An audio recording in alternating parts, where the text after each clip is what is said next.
Bienvenue dans cette nouvelle édition de l'Africa Tonight. Au sommaire, le deuxième tour de l'élection législative malienne se tient ce dimanche 19 avril 2020 dans 43 circonscriptions électorales. Scrutin qui se déroulera dans un contexte particulier marqué par l'insécurité, la crise sanitaire, sans oublier l'enlèvement de Soumaïla Cissé, principale figure de l'opposition du Mali.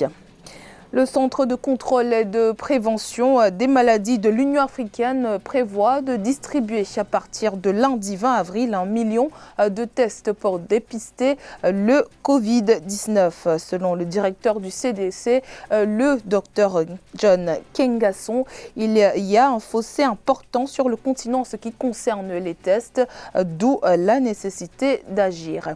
Et puis vers une révision constitutionnelle en Centrafrique, initiative soutenue par plus de 100 députés qui entend combler une carence qui n'avait pas été prévue par la Constitution centrafricaine selon les parlementaires. Les explications dans la suite de ce journal.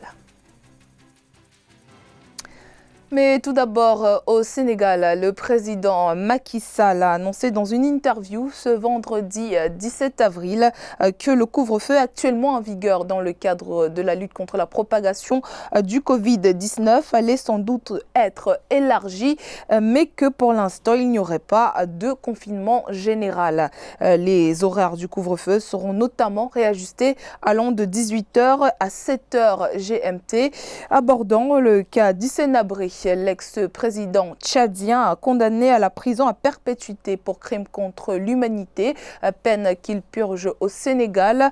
Le chef de l'État a annoncé qu'il avait temporairement été transféré à son domicile. L'exécutif ne souhaite pas courir le risque de le voir contracter le coronavirus en prison. Une mesure d'ordre humanitaire. Il retournera en prison après la pandémie. Insécurité, pandémie de coronavirus au Mali. Malgré une double crise, le gouvernement a choisi de maintenir le second tour des législatives qui se déroulera ce dimanche 19 avril 2020. Pour le président Ibrahim Boubacar Keïta, il y va de la nécessité d'apporter des réponses autres que strictement militaires aux problèmes que traverse le pays depuis des années. Graziella Tchakounte. Le gouvernement malien refuse de se plier aux caprices de la pandémie de Covid-19. Le second tour des élections législatives se tient donc comme prévu ce dimanche 19 avril. Il faut dire que l'enjeu est de taille.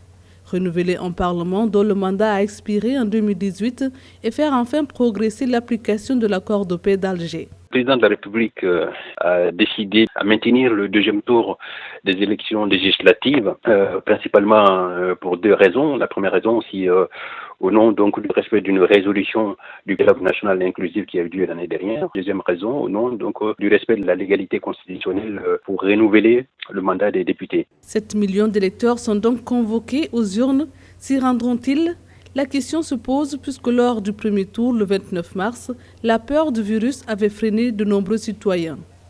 Un premier tour qui avait également été marqué par des enlèvements, dont celui du chef de file de l'opposition Soumaïla Cissé.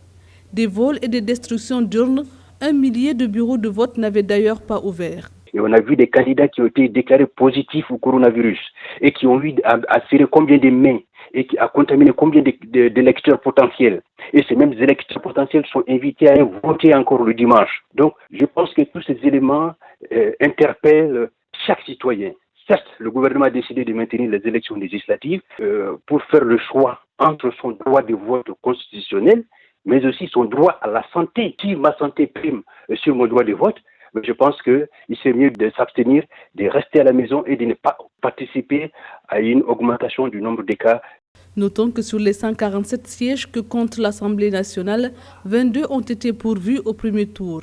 Pour rassurer les électeurs, les autorités annoncent le renforcement des mesures sanitaires déjà déployées. Est-ce suffisant? Rien n'est moins sûr. La vie avant la vie politique, ont déclaré certains.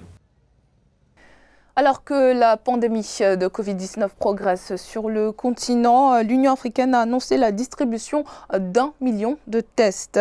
Distribution qui sera coordonnée par le Centre de contrôle et de prévention des maladies de l'organisation panafricaine et qui débutera dès la semaine du 20 avril. À ce jour, l'Afrique compte plus de 17 000 cas positifs au Covid-19.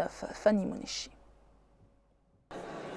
L'Union africaine va distribuer 1 million de tests pour dépister le Covid-19. Le Centre de contrôle et de prévention des maladies de l'Union africaine a annoncé la distribution pour les tout prochains jours. Les pays africains possèdent une capacité limitée de tests alors que la pandémie de coronavirus progresse sur le continent. Il y a un fossé important sur le continent en ce qui concerne les tests. Il faut faire quelque chose. Dans les 3 à 6 mois, nous aurons probablement besoin de quelque chose comme 15 millions de tests. Cette distribution entre dans le cadre du programme dénommé « Partenariat pour accélérer les tests du Covid-19 », programme qui implique également le déploiement de travailleurs de santé pour la recherche des contacts de cas positifs. Devant la difficulté à confiner efficacement les populations et à obtenir une rupture efficace de la chaîne de transmission, une stratégie de tests massifs au sein de la population est sans doute une des meilleures choses à faire. On a besoin d'apporter une information précise pour les porteurs asymptomatiques et leurs contacts afin que les mesures barrières soient plus rigoureusement appliquées à l'échelle individuelle. 4 pays africains sont particulièrement touchés par la pandémie: l'Afrique du Sud, l'Égypte, le Maroc et le Cameroun. Le continent a dépassé la barre des 17 000 cas positifs au Covid-19. Réunis en visioconférence le 15 avril pour leur première réunion depuis le début de la pandémie du Covid-19. Les ministres des Affaires étrangères du G5 Sahel unissent leurs forces dans la lutte contre la propagation du Covid-19. Plus de 1200 cas ont été enregistrés dans cette région. La Mauritanie est le pays le moins touché avec 8 cas, dont un décès, a partagé son expérience avec les autres États sahéliens. La pandémie de coronavirus est désormais l'ennemi public numéro 1, déclare le G5 Sahel. Le Covid-19 passe donc devant le terrorisme. Une déclaration effectuée lors d'une visioconférence mercredi 15 avril 2020. Une réunion qui a regroupé les ministres des Affaires étrangères de l'organisation régionale, leur premier rassemblement depuis le début de la pandémie.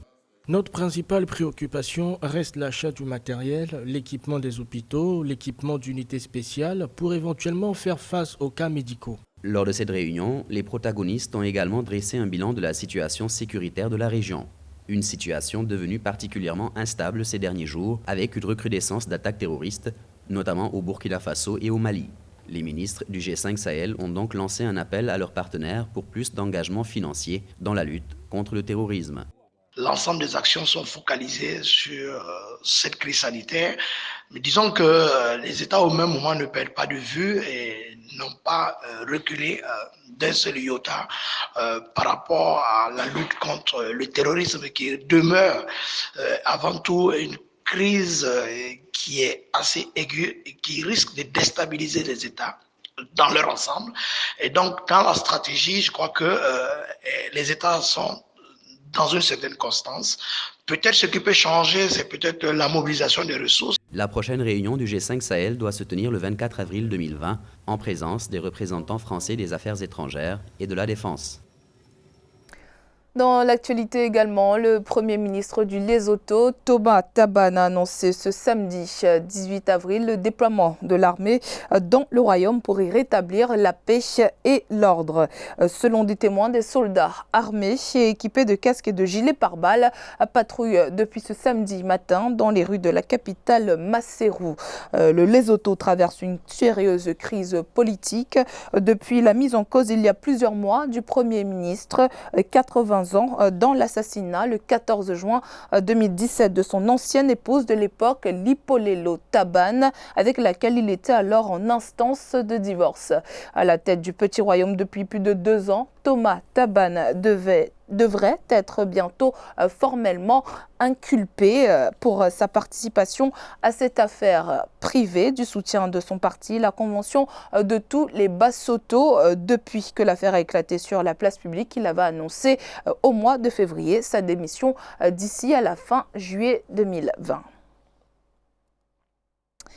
Quelques 110 députés centrafricains se déclarent favorables à une révision constitutionnelle de crainte que l'élection présidentielle programmée fin 2020 ne soit reportée en raison de la pandémie de Covid-19. Pour rappel, jeudi 16 avril, le bureau de l'Assemblée nationale a déclaré la recevabilité du projet de loi modifiant le texte fondamental. L'objectif, selon les initiateurs du projet, de combler un manque de la Constitution qui ne prévoirait pas la vacance de la présidence en cas du report du scrutin pour cause de force majeure. Graziella Tchakounte. S'achemine-t-on vers une modification de la Constitution en Centrafrique? Le projet a en tout cas été jugé recevable ce jeudi par 110 députés sur les 140 que compte l'Assemblée nationale. Officiellement, il vise à combler les lacunes de la loi fondamentale actuelle. Notre souhait et celui du président de la République, c'est d'aller aux élections à bonne date. Mais au cas où les élections venaient à être reportées, qu'est-ce qu'on fait? Voilà, c'est la réponse à ce questionnement qui nous a conduit à faire cette proposition de loi. Une proposition qui concerne les articles 35 et 68 de la Constitution du 30 mars 2016. Le texte modifié prévoit une prorogation du mandat présidentiel et de celui des députés en cas de force majeure et sans délai maximum. L'opposition crie au scandale et dénonce une manœuvre politique du président Faustin Archange Touadéra pour se maintenir au pouvoir. Cette proposition de loi est inconstitutionnelle parce que précisément la Constitution de la République centrafricaine donne le pouvoir de voter une révision de la Constitution au Parlement, c'est-à-dire à un organe qui est constitué de l'Assemblée nationale et du Sénat. Il n'y a pas de Sénat aujourd'hui. Aujourd'hui, c'est un coup de force constitutionnel sur la question des élections. Le discours du pouvoir consiste à dire qu'il y a une circonstance exceptionnelle qui est constituée par la pandémie du coronavirus et que cela empêcherait d'organiser les élections. Or, avant que ne survienne ce fait-là, il y avait une question du financement de ces élections-là. Malgré la controverse qu'il suscite, le projet de loi a été transmis pour avis au gouvernement centrafricain qui a désormais 45 jours pour se décider. Notons que le mandat du président Faustin Archange Touadéra prendra fin au plus tard le 30 mars 2021 et celui des députés le 3 mai 2021. Le Fonds de solidarité africain apporte son soutien aux entreprises africaines durant cette période de crise sanitaire qui affecte l'économie mondiale. Ce fonds a pour but de répondre aux besoins des opérateurs économiques qui font face aux conséquences directes de la pandémie de Covid-19. Ibayako. C'est dans ce contexte inédit de crise sanitaire mondiale que le Fonds de solidarité africain s'engage à soutenir les entreprises en difficulté en Afrique et qui font face aux conséquences néfastes de la pandémie du Covid-19. L'institution financière multilatérale a annoncé son soutien ce jeudi 16 avril aux opérateurs économiques durant cette période difficile. Le Fonds de solidarité africain se tient prêt à appuyer les entreprises partenaires confrontées à des difficultés liées à la crise sanitaire par une offre adaptée à travers ses produits opérationnels à des conditions préférentielles. Il faut s'unir pour répondre au mieux aux besoins économiques de nos États membres. Parmi les mesures entreprises dans son plan d'aide, le Fonds de solidarité africain propose des garanties de portefeuille comprises entre 1 milliard de francs CFA et 5 milliards de francs CFA aux banques et établissements financiers partenaires. Ces garanties sont destinées à faciliter le financement des petites et moyennes entreprises qui font face au coronavirus. Déjà, il faut comprendre que ce fonds ne sera pas injecté directement dans les entreprises. Les ressources seront mises en garantie pour des investissements ou des engagements financiers qui auront été pris au profit de ces PME-là. Le Fonds de solidarité africain se dit prêt à répondre également aux besoins financiers après la pandémie en offrant des garanties individuelles avec des financements aux entreprises partenaires impactées par la crise du Covid-19.